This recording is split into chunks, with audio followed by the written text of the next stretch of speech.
Welcome back, everyone. So, if you're gearing up for your board exams and you're looking to totally master the basics of information technology, well, you've landed in the exact right place.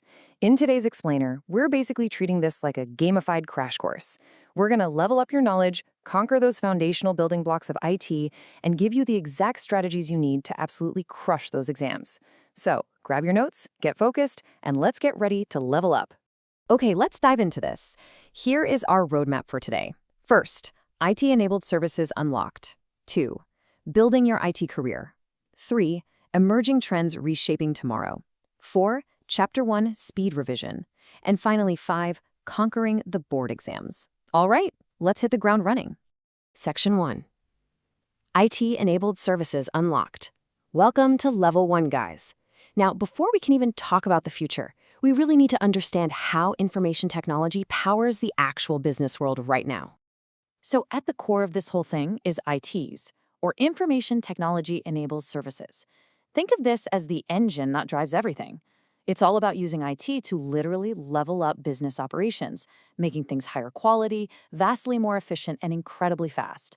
I mean, we're talking about lightning-fast communication, way better customer service, and massive cost reductions. It's the secret sauce that lets businesses operate on a truly global scale.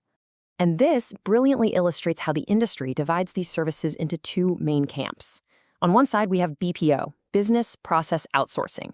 These are your process-based, routine tasks, like standard data entry or running a call center. But then, on the flip side, we have KPO, which stands for Knowledge Process Outsourcing.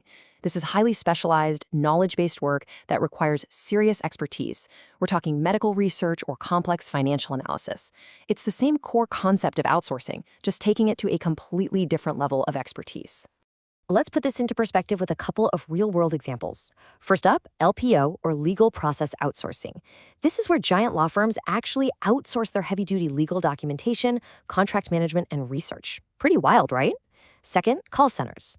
These folks are the absolute front lines of customer communication. They handle everything from tech support to complaint handling, whether that's over the phone or online. So these are real, tangible examples of ITES happening every single day. Boom, you've beaten Level 1. Now, Section 2, building your IT career. We know how IT powers the world, but the real question is, how do you fit into this rapidly expanding landscape? I want you to really ask yourself right now, where do you fit into the IT world? Because honestly, the industry is massive, and it's definitely not a one-size-fits-all kind of deal.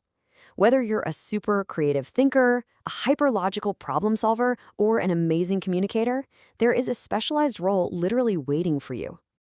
Just take a look at some of these top roles. You could be a software developer building the next big app, a database administrator, a cybersecurity analyst defending networks from hackers, or a data analyst finding hidden patterns in numbers.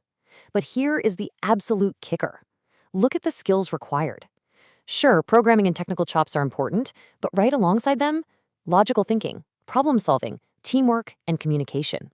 In today's IT world, your ability to communicate your ideas clearly is just as vital as your ability to write code, for sure. Okay, let's move on and see how this builds into the future. Section 3, emerging trends reshaping tomorrow. Guys, we're entering what I like to call the boss-level technologies.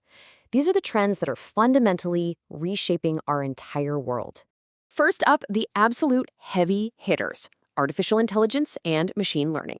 AI is basically all about enabling computers to do things that normally require human intelligence. Think about the voice assistant on your phone or facial recognition. Machine learning? That's a specific subset of AI where computers actually learn from data and improve automatically over time. So every single time your email correctly filters out a spam message or Netflix recommends the perfect movie for your Friday night, yep, you are seeing machine learning in action. Next, we have the Internet of Things and cloud computing. Now, these terms might sound a little abstract, but I guarantee they are already in your living room. IoT is simply connecting physical, everyday devices to the internet. Your smartwatch, your smart TV, your smart thermostat. Cloud computing just means that instead of saving files to a local hard drive sitting on your desk, you're accessing storage and software over the internet. If you've ever used Google Drive, OneDrive, or Dropbox, congratulations, you are already an active user of the cloud. Finally, big data and blockchain. Every single day, massive, mind-boggling volumes of data are generated from social media and online shopping. It's so much data that it's literally impossible to process traditionally. That's big data. And blockchain?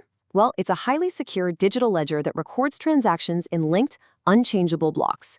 If you've ever heard of cryptocurrency, you've heard of the exact technology that relies completely on blockchain to make sure financial transactions are secure and tamper-proof. Okay, take a deep breath. We've covered a ton of ground, but now it is time for a rapid-fire speed run. Section 4, Chapter 1, Speed Revision. Focus in because we are gonna move fast. Boom! Core fundamentals. You absolutely need to know the difference between raw, unprocessed data and processed information. You've got the functional units of a computer, the CPU, the arithmetic logic unit, the control unit. You have to lock down memory, primary memory, like RAM and ROM, versus secondary storage, and do not forget the software stack, system software, utility software, application software, and the all-important operating system. Oh, and that includes knowing how to navigate Linux through both its graphical user interface and its command line interface. Know what's really interesting about this is how quickly we move up the scale. We start super tiny, a bit, then a nibble, moving right up to the standard baseline of a byte. Then we hit the everyday storage you definitely recognize, kilobytes, megabytes, gigabytes. But as we start dealing with big data, we push into massive, massive scales, terabytes, petabytes, and all the way up to exabytes. That's a progression you definitely want to memorize. Next up in our speedrun, networking. How do computers actually talk to each other? Well, by scope, you have local area networks, metropolitan area networks, and wide area networks. By topology or their physical layout, they connect via bus, star, or ring configurations. And the architecture running the whole show is either peer-to-peer or client-server. And all of this scales all the way up to form the internet and the World Wide Web. All right, speedrun complete. You've made it to level 5, section 5, conquering the board exams. This is it, the final boss. Let's talk strategy and look at exactly how you are going to take all this knowledge we just reviewed and turn it into maximum points on test day. Okay, these are your easy, quick wins. For the 1-mark questions, you really need to lock down those definitions tightly. If they ask for LAN, WWW, or AI, you need a crisp, 1-sentence answer loaded and ready to go. For the 2-mark questions, they absolutely love differentiations. Know exactly how to contrast data versus information or RAM versus ROM. Have a bulleted list ready in your head for the functions of an operating system and the advantages of Linux. Whatever you do, do not leave these quick points on the table. So the crucial point is how you handle the heavyweights. Notice how jumping from 3 to 5 marks requires a totally different approach. For 3 marks, you need full explanations, detailing the components of a CPU or the specific differences between peer-to-peer and client-server architecture. Moving up to 5 marks, it's all about structure. If they ask for the functional units of a computer, you must draw a clean, well-labeled diagram.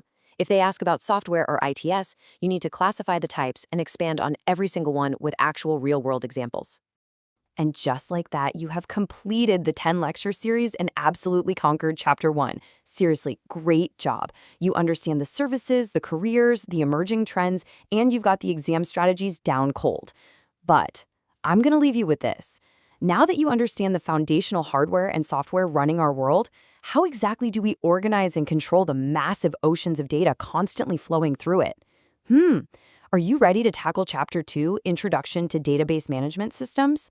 Keep studying, stay curious, and we will see you in the next explainer.